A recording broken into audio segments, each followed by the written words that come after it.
Thank you for watching My News 26. I'm Paula Jasper. Today we're in Lake City at L&J Meat Market, and joining me is Sandy, who along with her husband Tim owns it. Thanks for joining me, Sandy. How are you today? I'm fine, thank you. Now, this store has been here, this meat market, and has been here for 45 years. Can you give us the history?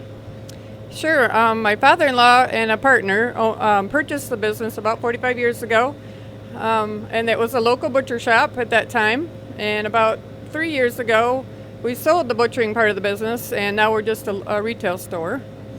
Now we're going to get a little lesson in meat, how to choose meat, the differences in different cuts. Can you first give us what's the difference between grass-fed and grain-fed? Grass-fed is a leaner beef, so you won't see as much marbling in the meat. Grain adds the marbling and the flavor. Now, what part does marbling play?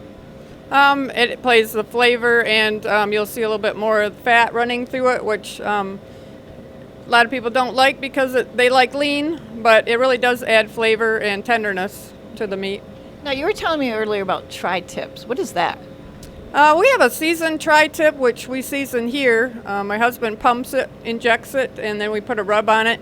And it's actually the bottom of the sirloin, and it's a very tender piece of meat. It can be cooked like a roast, and it could be sliced up and thrown on the grill like a steak. So it's really good. It's something that's come over from California, actually. Okay, the tri-tip. Okay, and let's talk about cuts of meat. Let's start with the higher end cuts. What are they? The highest end is your tenderloin, which it can be bought separate as just a tenderloin and filleted like your filet mignon. Then you've got your porterhouse steak, which is part of the tenderloin, and then the other part of it is your New York strip. So you get a little bit of both on the porterhouse. And then you go down to the lowest end in a steak would be a Denver or a Sizzler steak. But there's still a tender steak, but it's a little less expensive. And then you got your crockpot roasts, which are probably your lower end roast, chuck roast, that type of thing. Where does the ribeye fit into that? The ribeye is actually your prime rib sliced into a steak. So if you cook it like a roast, it's a prime rib. If you slice it up as thick as you like it, it's a ribeye steak. So very good. Now, how is it determined how much fat is in hamburger that you buy? The butcher actually can determine that. They can trim out as much as they like, or they can add fat to it.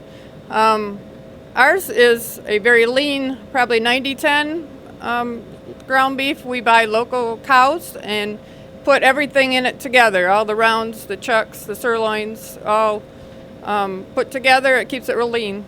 Now, buying local is definitely what people are trying to do these days. What is the advantage of that? Well, I think the advantage is keeping your business local, supporting local farmers. Plus, you know what you're getting. There's no hormones, no antibiotics added. You know what you're getting, and it's a lot healthier for you. Okay, now, there's opportunities to buy, say, a half of cow. How do you know what is going to be in that package? How is it determined? Well, we have charts that we can show you. You get a little bit of everything. Everything from the oxtail to the burger. There's a lot of different things, but if you don't like something, we can put it into burger. We can save the soup bones, anything you like. All the steaks, roasts. We will ask you how you want it packaged, how many steaks in a package, what size ground beef packages, what size roast. So you tailor it right to them? Tailor it right to what you would eat at a meal, yep. How do you like your steaks cooked? Medium. Thanks for joining me, Sandy. Thank you. Paula Jasper, My News 26 in Lake City.